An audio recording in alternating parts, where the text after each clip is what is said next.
श्रीमद्भागवत महापुराण दसम स्कंद पूर्वार्ध 23वां अध्याय यज्ञ पत्नियों पर कृपा। ग्वाल वालों ने कहा, नयनाभिराम बलराम, तुम बड़े पराक्रमी हो। हमारे चित्तचोर श्याम सुंदर, तुमने बड़े बड़े दुष्टों का संहार किया है। उन्हीं दुष्टों के समान यह भूख भी हमें सता रही है। अतः तुम दोनों इसे भी बुझाने का कोई उपाय करो। श्री सुखदेव जी ने कहा, परीक्षित, जब ग्वाल वालों ने देवकी नंदन भगवान श्री कृष्ण से इस प्रकार प्रार्थना की, तब उन्होंने मथुरा की अपनी भक्त ब्राह्मण पत्नियों पर अनुग्रह करने के लिए यह बात कही। मेरे प्यारे मित्रों, यहाँ से थोड़ी ही दूर पर वेदवादी ब्राह्मण स्वर्ग की कामना से आंगिरस नाम का यज्ञ कर रहे हैं। तुम उनकी यज्ञशाला में जाओ। ग्वाल वालों, मेरे भेजने से वहां जाकर तुम लोग मेरे बड़े भाई भगवान श्री बलराम जी का और मेरा नाम लेकर कुछ थोड़ा सा भात भोजन की सामग्री मांग लाओ। जब भगवान ने ऐसी आज्ञा दी, तब ग्वाल वाल उन ब्राह्मणों की यज्ञशाला में गए और उनसे भगवान की आज्ञा के अनुसार ही अन्न मांगा। पहले उन्होंने पृथ्वी पर गिरकर दंडवत प्रणाम किया और फिर हाथ जोड़कर कहा, पृथ्वी के मूर्तिमान देवता ब्राह्मणों, आपका कल्याण हो। आपसे निवेदन है कि हम ब्रज के ग्वाले हैं। भगवान श्री कृष्ण और बलराम की आज्ञा से हम आपके पास आए हैं। आप हमारी बात सुने। भगवान बलराम और श्री कृष्ण गौएं चराते हुए यहाँ से थोड़ी ही दूर पर आए हुए हैं। उन्हें इस समय भूख लगी है और वे चाहते हैं कि आप लोग उन्हें थोड़ा सा भात दे दें। ब्राह्मणों, आप धर्म का मर्म जानते हैं। यदि आपकी श्रद्धा हो तो उन भोजनार्थियों के लिए कुछ भात दे दीजिए। सज्जनों, जिस यज्ञ दीक्षा में पशु बलि होती है, उसमें और सोत्रामणि यज्ञ में दीक्षित पुरुष का अन्न नहीं खाना चाहिए। इनके अतिरिक्त और किसी भी समय किसी भी यज्ञ में दीक्षित पुरुष का भी अन्न खाने में कोई दोष नहीं है। परीक्षित, इस प्रकार भगवान के अन्न मांगने की बात सुनकर भी उन ब्राह्मणों ने उस पर कोई ध्यान नहीं दिया। वे चाहते थे स्वर्ग आदि तुच्छ फल और उनके लिए बड़े बड़े कर्मों में उलझे हुए थे। सच पूछो तो वे ब्राह्मण ज्ञान की दृष्टि से थे बालक ही, परंतु अपने को बड़ा ज्ञान वृद्ध मानते थे। परीक्षित, देश काल अनेक प्रकार की सामग्रियां भिन्न भिन्न कर्मों में विनियुक्त मंत्र अनुष्ठान की पद्धति ऋतुज ब्रह्मा आदि यज्ञ कराने वाले अग्नि देवता, यजमान, यज्ञ और धर्म, इन सब रूपों में एकमात्र भगवान ही प्रकट हो रहे हैं। वे ही इंद्रियातीत पर ब्रह्म भगवान श्री कृष्ण स्वयं ग्वाल वालों के द्वारा भात मांग रहे हैं। परंतु इन मूर्खों ने, जो अपने को शरीर ही माने बैठे हैं, भगवान को भी एक साधारण मनुष्य ही माना और उनका सम्मान नहीं किया। परीक्षित, जब उन ब्राह्मणों ने हाँ या ना कुछ नहीं कहा, तब ग्वाल वालों की आशा टूट गई। वे लौट आए और वहां की सब बात उन्होंने श्री कृष्ण तथा बलराम से कह दी। उनकी बात सुनकर सारे जगत के स्वामी भगवान श्री कृष्ण हंसने लगे। उन्होंने ग्वाल वालों को समझाया कि संसार में असफलता तो बार बार होती ही है, उससे निराश नहीं होना चाहिए।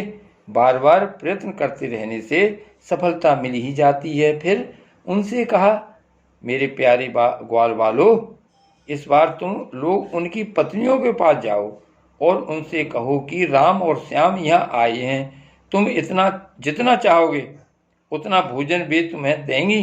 वे मुझसे बड़ा प्रेम करती हैं। उनका मन सदा सर्वदा मुझ में लगा रहता है। अब की बार ग्वाल बार पत्नी शाला में गए।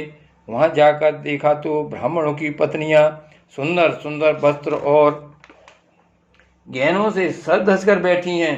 उन्होंने द्विज पत्नियों को प्रणाम करके बड़ी नम्रता से यह बात कही, आप विप्र पत्नियों को हम नमस्कार करते हैं। आप कृपा करके हमारी बात सुने। भगवान श्री कृष्ण यहाँ से थोड़ी ही दूर पर आए हुए हैं और उन्होंने ही हमें आपके पास भेजा है। वे ग्वाल बाल और बलराम जी के साथ गौएं चराते हुए इधर बहुत दूर आ गए हैं। इस समय उन्हें और उनके साथियों को भूख लगी है, आप उनके लिए कुछ भोजन दे दें। परीक्षित, वे ब्राह्मणियाँ बहुत दिनों से भगवान की मनोहर लीलाएं सुनती थीं। उनका मन उनमें लग चुका था। वे सदा सर्वदा इस बात के लिए उत्सुक रहती कि किसी प्रकार श्री कृष्ण के दर्शन हो जाएं। श्री कृष्ण के आने की बात सुनते ही वे उतावली हो गईं। उन्होंने बर्तनों में अत्यंत स्वादिष्ट और हितकर भक्ष्य, भोज्य, लेह और चोप्य आदि प्रकार की भोजन सामग्रियां ले ली तथा भाई बंधु पति पुत्रों के रोकते रहने पर भी अपने प्रियतम भगवान श्री कृष्ण के पास जाने के लिए घर से निकल पड़ी। ठीक वैसे ही जैसे नदियां समुद्र के लिए क्यों न हो, न जाने कितने दिनों से पवित्र कीर्ति भगवान श्री कृष्ण के गुण, लीला, सौंदर्य और माधुर्य आदि का वर्णन सुन सुनकर उन्होंने उनके चरणों पर अपना हृदय निछावर कर दिया था।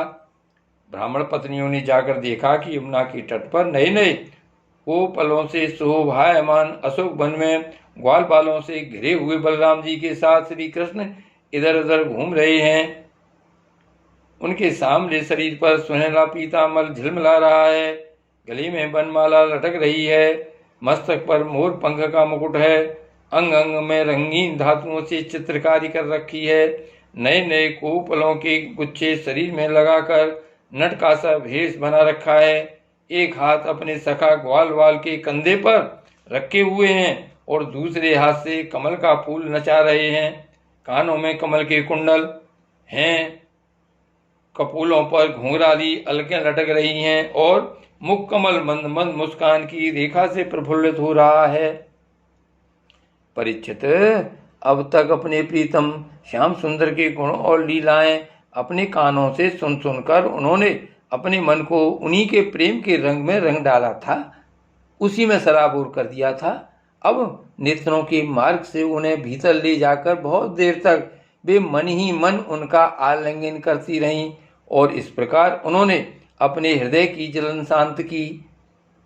फिर ठीक वैसे ही जैसे जागृत और स्वप्न अवस्थाओं की वृत्तियां यह मैं, यह मेरा इस भाव से जलती रहती हैं, परंतु सुषुप्ति अवस्था में उसके अभिमानी प्राज्ञ को पाकर उसी में लीन हो जाती हैं और उनकी सारी जलन मिट जाती है।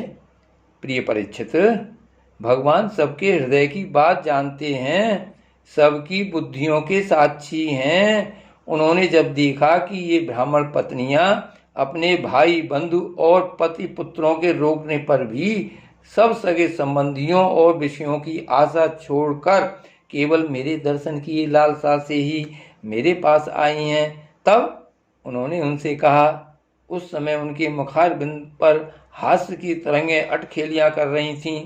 भगवान ने कहा, महाभागवती देवियों, तुम्हारा स्वागत है, आओ बैठो, कहो हम तुम्हारा क्या स्वागत करें। तुम लोग हमारे दर्शन की इच्छा से यहाँ आई हो, यह तुम्हारे जैसे प्रेम पूर्ण हृदय वालों के योग्य ही है।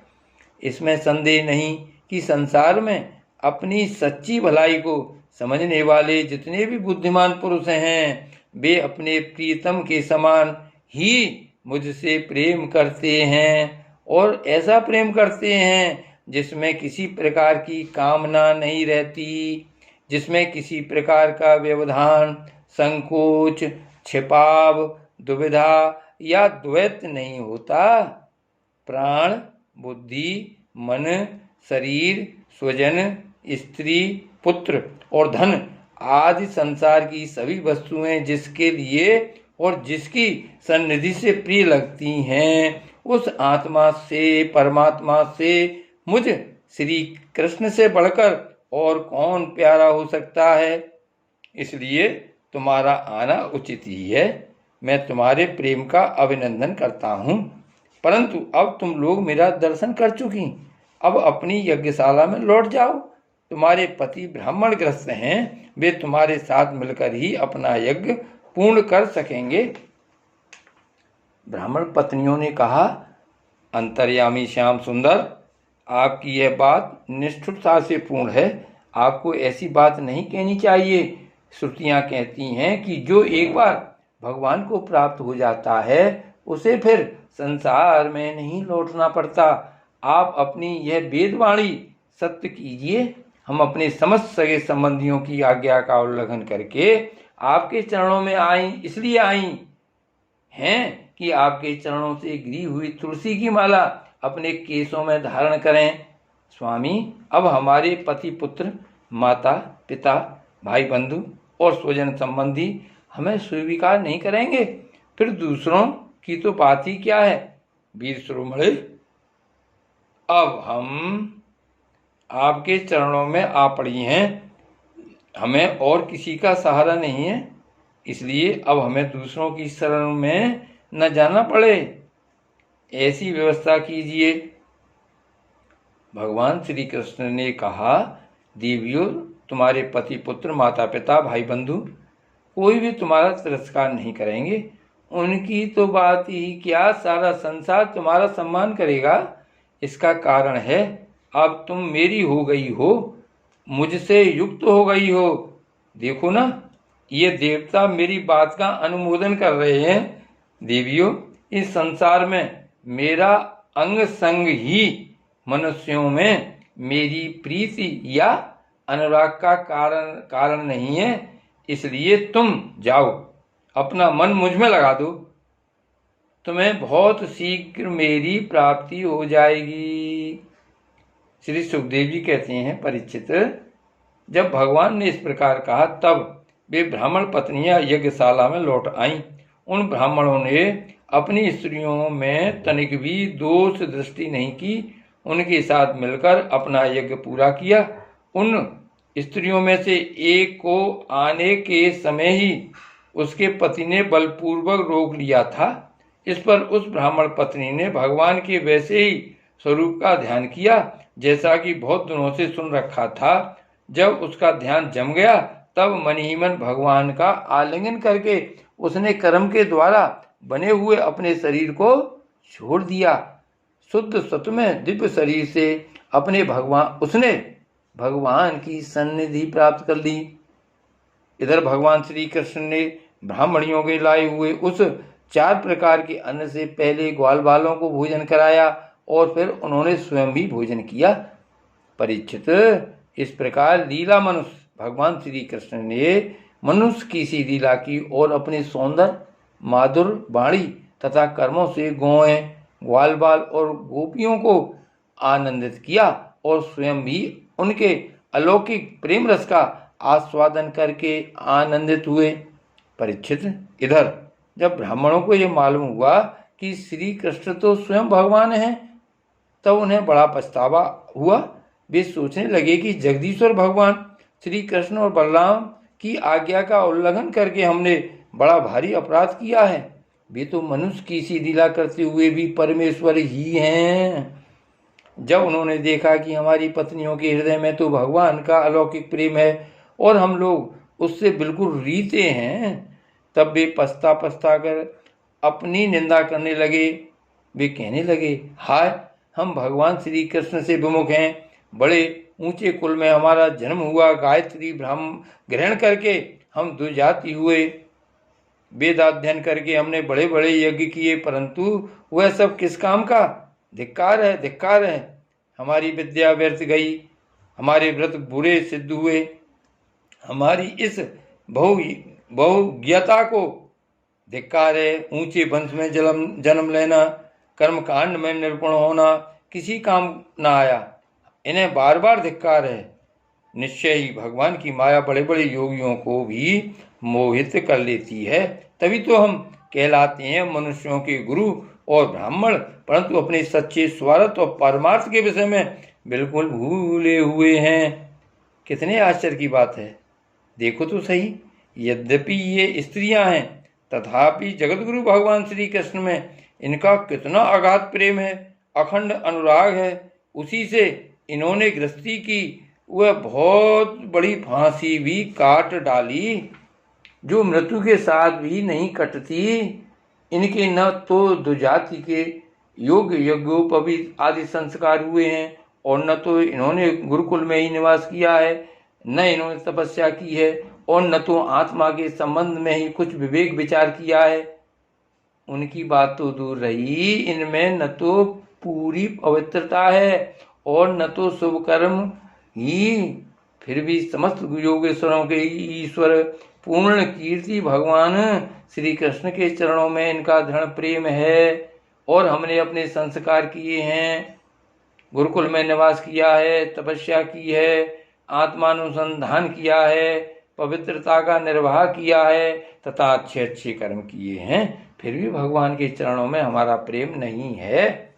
सच्ची बात यह है कि हम लोग गृहस्थी के काम धंधों में मतवाले हो गए थे, अपनी भलाई और बुराई को बिल्कुल भूल गए थे। अहो भगवान की कितनी कृपा है। भक्त वत्सल प्रभु ने ग्वाल वालों को भेजकर उनके वचनों से हमें चेतावनी दी, अपनी याद दिलाई। भगवान स्वयं पूर्ण काम है और केवल मोक्ष पर्यंत जितनी भी कामनाएं होती हैं उनको पूर्ण करने वाले हैं। यदि हमें सचेत नहीं करना होता तो उनका हम शरीर के क्षुद्र जीवों से प्रयोजन ही क्या हो सकता था। अवश्य ही उन्होंने इसी उद्देश्य से मांगने का बहाना बनाया, अन्यथा उन्हें मांगने की भला क्या आवश्यकता थी। स्वयं लक्ष्मी अन्य सब देवताओं को छोड़कर और अपनी चंचलता गर्व आदि दोषों का परित्याग कर केवल एक बार उनके चरण कमलों का स्पर्श पाने के लिए सेवा करती रहती हैं। वे ही प्रभु किसी से भोजन की याचना करें, यह लोगों को मोहित करने के लिए नहीं तो और क्या है। देश काल पृथक पृथक सामग्रियां, उन कर्मों में विनियुक्त मंत्र, अनुष्ठान की पद्धति, ऋतिज, अग्नि देवता, यजमान, यज्ञ और धर्म सब भगवान के ही स्वरूप हैं। वे ही योगेश्वरों के भी ईश्वर भगवान विष्णु स्वयं श्री कृष्ण के रूप में यदुवंशियों में अवतीर्ण हुए हैं। ये बात हमने सुन रखी थी, परंतु हम इतने मूढ़ हैं कि उन्हें पहचान न सके। यह सब होने पर भी हम धन्याति धन्य हैं, हमारे अहोभाग्य हैं, तभी तो हमें ऐसी पत्नियां प्राप्त हुई हैं। उनकी भक्ति से हमारी बुद्धि भी भगवान श्री कृष्ण के अविचल प्रेम से युक्त हो गई है। प्रभु आप अचिंत और अनंत ऐश्वर्यों के स्वामी हैं। श्री कृष्ण आपका ज्ञान अबाध है, आपकी ही माया से हमारी बुद्धि मोहित हो रही है और हम कर्मों के पचड़े में भटक रहे हैं। हम आपको नमस्कार करते हैं। वे आदि पुरुषोत्तम भगवान श्री कृष्ण हमारे इस अपराध को क्षमा करें, क्योंकि हमारी बुद्धि उनकी माया से मोहित हो रही है और हम उनके प्रभाव को न जानने वाले अज्ञानी हैं। परीक्षित, उन ब्राह्मणों ने श्री कृष्ण का तिरस्कार किया था, अतः उन्हें अपने अपराध की स्मृति से बड़ा पश्चाताप हुआ और उनके हृदय में श्री कृष्ण बलराम के दर्शन की बड़ी इच्छा भी हुई, परंतु कंस के डर के मारे वे उनका दर्शन करने न जा सके। श्री कृष्ण कन्हैया लाल की जय। श्री कृष्ण बलदेव की जय।